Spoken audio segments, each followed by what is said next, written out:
আসসালামু আলাইকুম। সবাই কেমন আছেন? আশা করি সবাই অনেক ভালো আছেন। আমরা আলহামদুলিল্লাহ ভালো আছি।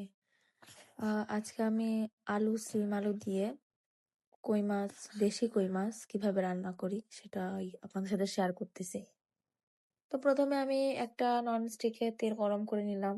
তারপর পরিমাণ মতো পেঁয়াজ, কাঁচামরিচ দিয়ে নিলাম। আসলে আমার আম্মুর হাতের রান্না খুবই ভালো, সুস্বাদু। আমরা অনেক পছন্দ করি। তারপর লবণ দিয়ে এখন এটাকে আমরা ভালো মতো নেড়ে নিব।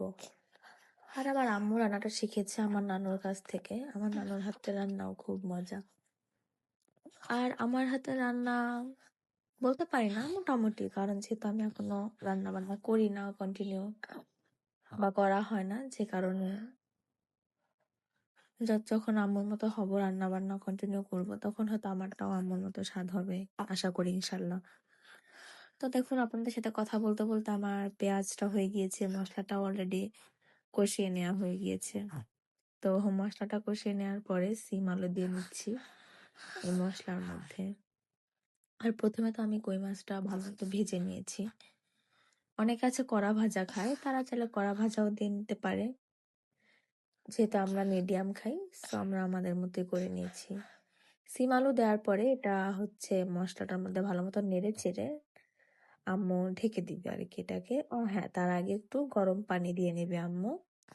হালকা একটু গরম পানি দিয়ে নিলে হয় কি, একটু তাড়াতাড়ি সিদ্ধ হয় বা খেতে একটু ভালো হয়।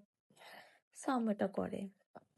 আর এখন আম্মু এটাকে ঢেকে দিবে যেন বলক উঠে সিম আলুটাও সিদ্ধ হয়। এ তো আপনাদের মাঝে অনেকক্ষণ পর ফিরে এলাম। তো এটা অলরেডি বলক উঠে গেছে। আর বলক উঠে যাওয়ার পর আম্মু এটার মধ্যে মাছগুলো দিয়ে নিল।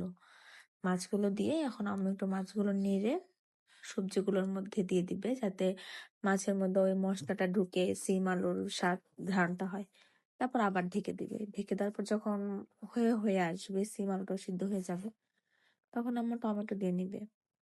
টমেটো দিয়ে আবার ঢেকে দিবে। ঢেকে দিলে মশলা মাছের মধ্যে, তরকারির মধ্যে খুব ভালো মতো ঢুকে যায়।